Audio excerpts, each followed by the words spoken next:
What's up, everybody? Welcome back to the stocktrades.ca YouTube channel. Whether you're a returning watcher or a brand new watcher, we've got a ton of great content packed inside this video. But if you're new to the channel, I want you to do one thing. First, watch the video. If you like it, subscribe to the channel, and most importantly, like the video. It helps us rank better on YouTube. It helps us get more views, more subscribers, and ultimately it helps us build the channel so we can keep making great videos. In this video, we've had a lot of questions from whether it be YouTube subscribers, paying subscribers over at Stock Trades Premium, or website readers who want defensive stocks. Why? First off, because they're scared of a second wave, which has already begun really, especially here in Alberta. It's starting to get really bad in Quebec and Ontario. There's a lot of cases propping up. And as such, we want to hold defensive stocks within our portfolio that will weather the market conditions better than most. I really don't think we're going to see March level crashes again, but a potential correction is possible if cases start to get bad again here. So in this video, I'm going to go over 3 defensive stocks that you need to be looking at today that weathered the past crash quite well and have a very strong chance of doing so again. So with that being said, let's get started.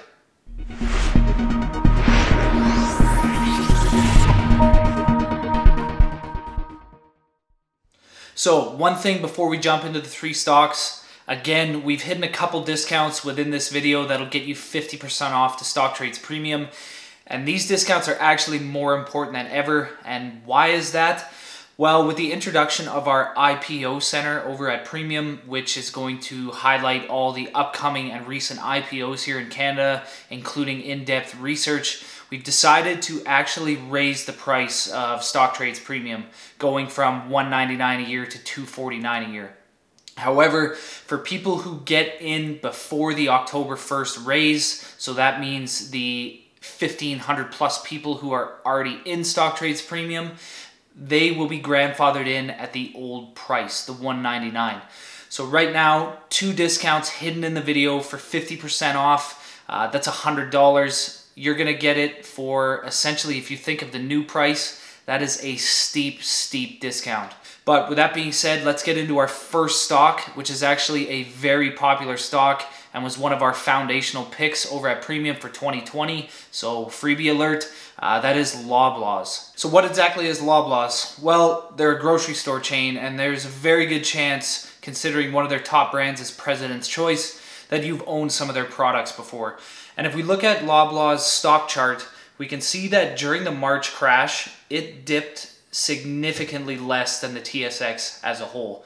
As you can see here, during the middle of March, as the TSX was down 34%, Loblaws at most dropped to around double-digit losses, but then quickly recovered. And if we look at the RSI levels of the stock during that time, as soon as it went into oversold territory, it quickly recovered in a big way.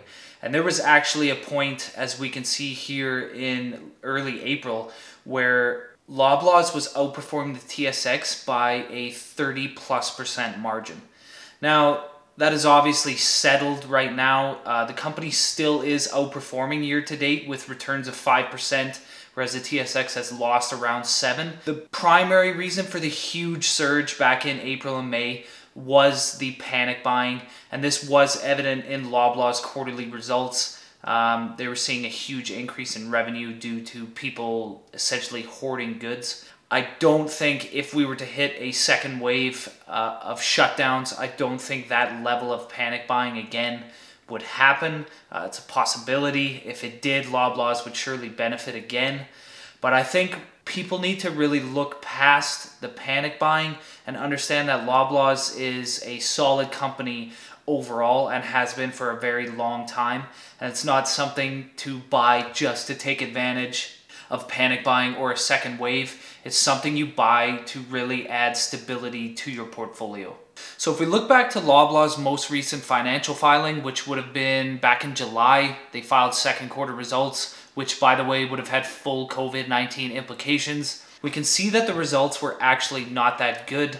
Revenue was up 7.4%. Meanwhile, everything else, EBITDA margins, diluted earnings per share was down significantly. And the company pretty much attributes most of this to the fact that COVID-19 cost them over $285 million in the quarter. They say that $180 million of that is related to compensation costs, including one-time bonuses for stores and staff members. Obviously, COVID-19 is going to have a big effect on grocery store companies. I mean, they had to pay workers more, they had to pay overtime, they had to install safety measures, safety protocols, limiting the amount of people inside of their stores. It was never going to be easy, but the fact is, during the COVID-19 pandemic, Loblaws remained open and continued to drive revenue. And they actually, as you can see by the slide, the 7.4%, they actually drove revenue growth. So the one thing we'll notice about the company, if we head back to this slide, is the fact that their free cash flows actually remained the same at $334 million on the quarter. Year over year, that's an increase of $1 million. Now, why is this important? Well, Loblaws is a dividend-paying company, and we want to see those free cash flows increasing to provide safety and reliability to that dividend, which we'll get to in a bit here. So the company has saw numbers decline significantly, operating income down 31%, adjusted EBITDA was down 13.5%. They're trying to be cash savvy. They canceled their common share repurchase plan for now. I would imagine that would come back. And in terms of the dividend, I probably wouldn't expect a dividend increase right now, but there is a very good chance that Loblaws' dividend will remain relatively flat, which in today's economic environment is actually a bonus. So down to the real brass tacks, why do I feel Loblaws is going to thrive more than a company like, say, Metro or Empire? Loblaws deals with discount brands, No Name, President's Choice, things like that. If there were to be a second wave, it's very likely that stimulus checks will not keep people afloat during this time. So if that's the case, people are not going to head to your high-price stores like Co-op, like Sobeys. They're going to go to discount stores like Loblaws, Real Canadian Superstore, and they're going to buy cheap groceries. And even if the second wave of COVID-19 cases, which is happening right now, doesn't bring on a second lockdown and a second market crash, this economy, especially in some parts of the country where I'm from, Alberta, is going to be hurting real bad. People are going to want to save money. And what do they look for? One of the very first things to trim down, they trim down on grocery spending. They opt in for no-name brands, cheaper varieties of groceries. And Loblaws is in a prime position to take advantage of this because it doesn't have those high ticket items like a organic store or a locally concentrated store does have. They're able to cut costs, provide cheaper groceries for Canadians who need them the most. So let's get down to one of the most important things with Loblaws, with it being a defensive stock, and that is its dividend. If we look to our Stock Trades Premium dividend screener, we're going to see that Loblaws has a payout ratio in terms of earnings of around 31.1%. They have a 8-year dividend growth streak, and they've grown their dividend by around 4.9% annually over the last 5 years. And by the way, just ignore Gildan, the GIL.to here. It kind of comes up when I search for Loblaws. And as you can see, Gildan has cut their dividend. They did so during the pandemic. But back to Loblaws. One of the most important things we can look at here is the fact that the company's free cash flows on an annual basis, the dividend only makes up 17.71% of them. So this is a dividend that has a ton of room to grow. And as you can see, the company's most recent increase was actually 50% more than its 5-year average. It is a very good chance that this dividend remains intact. It might not grow, but right now there is although not impossible, a very little chance that it does get cut. It's a Canadian dividend aristocrat. It's got a market cap of nearly $25 billion. And even a payout ratio in terms of earnings, it's only 31.1%.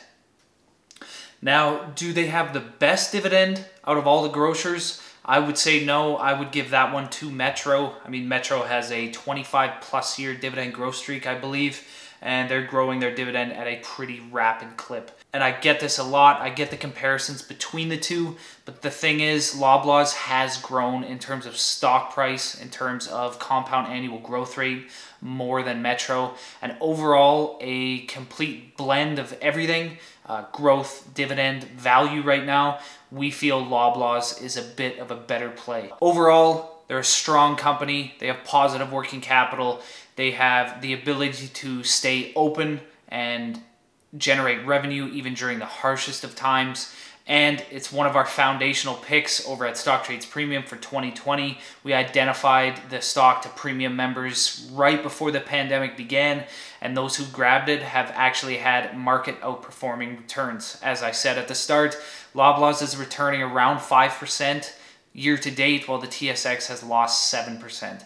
So let's move on to our next stock, which is a very popular discount retailer here in Canada, and that is Dollarama. So if you're really looking to pinch pennies, you want to save some money on a purchase, where are you going to head? Well, in Canada, you pretty much have two options when it comes to dollar stores. You have Dollar Tree or Dollarama. I'm in a small town in Alberta. We have a Dollarama here. They have a lot of stores, close to 1,300 actually, and they're pretty much one of the go-to dollar stores in the country. Now, there is a lot of competition from the United States entering. That's what a lot of bears will say about Dollarama. But the fact is, the company is extremely efficient and has done very well in 2020, even with COVID-19 causing them to invest a ton of money into safety and precaution measures. So if we look at Dollarama's chart, the outperformance by Dollarama has actually been more than Loblaws. There's a certain time in February before the crash that the company was actually underperforming the index. And this is actually due to the fact that it was simply overvalued. But as we can see, as we head into the March 2020 crash, as the TSX absolutely collapsed, Dollarama remained relatively untouched. And if you look right here on March 2nd, Dollarama was heading upwards as the TSX was literally plummeting. And all throughout the COVID-19 crash and the market depression, Dollarama has continued to accelerate. And now, after the crash, as you can see, if we get into April here, Dollarama is following the market very closely in terms of price increases. There's a few times during the course of the year where the company did hit overbought territory, and as you can see, it quickly corrected back here in June 1st and as it looks like the middle of July. But Dollarama's outperformance this year has been exceptional. As we can see here, it looks like the stock is up around 13%, while the TSX still is down around that 7% mark. What's even more impressive is actually if we span this out to the last half decade and really look at Dollarama's performance versus the broader market. Dollarama over the last 5 years has returned 72% to investors, while the TSX index has posted 19.3% returns. This is a significant outperformance, and Dollarama has been one of the fastest growing stocks in Canada over the last while. Now, that situation has changed. The company is not a high-flying growth stock anymore, but they still do present a defensive option for those looking for reliable revenues during a recession. As we can see by this 5-year chart, Dollarama has in no way been consistent. It's been a fairly rocky ride, but we would expect that with most pure growth plays. Dollarama does pay a dividend. I believe it's 18 cents a share. It's so small that I probably won't even talk about it much in this video. We're going to speak on more so if this second wave were to shut the economy down again, why Dollarama would thrive. So in order to be a defensive stock, you need to prove that you're able to generate revenue in both thriving and poor economies. And even for a lot of stocks that some would think were defensive in nature, really got hit hard during the COVID-19 pandemic. But the thing is, that just wasn't the case with Dollarama. In their second quarter, which has full COVID implications, we're talking May, June, July, the company posted an increase in sales growth, an increase in store counts, an increase in earnings per share. And this is during a global catastrophe. Sales increased by 7.1% to just over $1 billion. Gross margin was 43.9% of sales. Diluted net earnings per common share increased by 2.2%. and they opened around 13 new stores in the quarter. This is a company that even throughout all the reduced hours, the extreme measures taken for safety in terms of gloves, masks, plexiglass, stuff like that, they were still able to drive revenue higher and earnings higher. And why is that? Well, a lot of people shopped there during the pandemic, including myself. Much like any other company, however, if we look into Dollarama's quarterly report again, we can notice a significant spike in administration costs. Administrative and store operating expenses increased nearly 30%. And the company attributes this to the fact that they need to hire more employees to essentially guide people to physical distancing rules. They needed to hire extra cleaning staff. They needed to reduce store hours, pay to install physical distancing measures, things like that. But the thing about most of these expenses, except the additional employees, which depending on how bad this second wave is, they might need to hire them again. Most of these safety measures, the one-off safety measures like the installation of the plexiglass, the floor stamps, the even spreading out of the aisles, stickers everywhere, those shouldn't happen again. Dollarama has prepped most of its stores. So you're gonna see costs go down over time, which can only lead to increased profits if sales activity remains relatively the same. And considering we're expected to be heading into a recession, in fact, we're already in a recession, I'm a strong believer that customer bases at Dollarama will remain relatively consistent and they might even increase. This second quarter was a lot more stable for Dollarama. The first quarter saw like severe panic buying to stores getting outright shut down. But as we can see in the second quarter, as results are more stabilized and reliable, the company is proving to be a very solid defensive stock. And in the quarter, they still spent around $35 million on COVID-19 procedures to keep people safe, keep people healthy, both customers and employees. And this has resulted in lower margins, but this is still an excellent company that is going to provide you with defensive stability moving forward. The one really interesting thing we can take from Dollarama's second quarter result, and it comes to a changing trend in consumer activity, is the fact that the company states that transactions in the quarter were actually down by 25%, but the actual value of a transaction was up nearly 45%. This means that people are making less frequent trips to the store. And this is something that is affecting me as well. I live maybe 2 minutes from a grocery store, so it never was really that big of a deal for me to run out of the house and grab something I needed.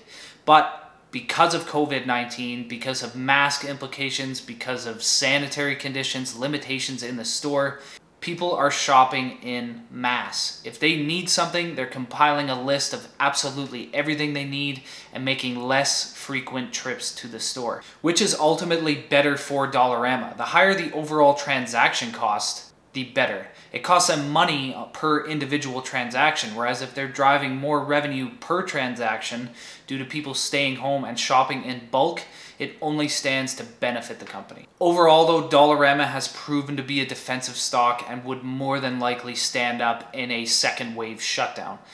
This isn't the high-flying growth stock that investors from, say, 3 or 4 years ago, actually even a couple years ago, are used to seeing. It's more established now. You're going to see lower growth rates. In fact, I think they expect only 5% revenue growth this year and maybe 10 or 11% in 2021. But this is a stock that is going to provide you with consistent returns regardless of economic conditions. Now, the one thing about Dollarama is they have a knack for missing analyst estimates, often in terms of both earnings and revenue, which causes a little more volatility in the company's stock price. As analysts tune down their growth expectations for the company, this could change. And one final note, Dollarama is expensive. They're trading at nearly 25 times forward earnings. This is a little over their 5-year average, and it makes sense that the company would be trading at a premium right now as it has posted such good results during the pandemic. So that's pretty much it for the video. Loblaws, great grocery play, low cost groceries that people are going to head to in a second wave shutdown. and in a recession moving forward, even if that doesn't happen. Dollarama, they have proven to be absolutely amazing in 2020. As such, their share price is expensive, but that's to be expected with the numbers they've been posting. People are still going to head to those stores. It's inevitable. A second wave is only going to bring maybe even more traffic to Dollarama. That remains to be seen, but what can you expect from the company? Strong, consistent performance. Again, if you like the video, head down below, like the video. It helps us really with the YouTube algorithm, getting us ranking, getting more Canadians watching these videos, and as such, we can produce more of them. And remember, if you're looking to get into Stock Trades Premium, the price is going up on October 1st. If you're already a premium member, don't worry though, your price will not change. And I hope you found one of the discounts in the video and you're already a member, learning more about some of the best Canadian stocks in the country. As for videos, we'll see you next time for more great Canadian content.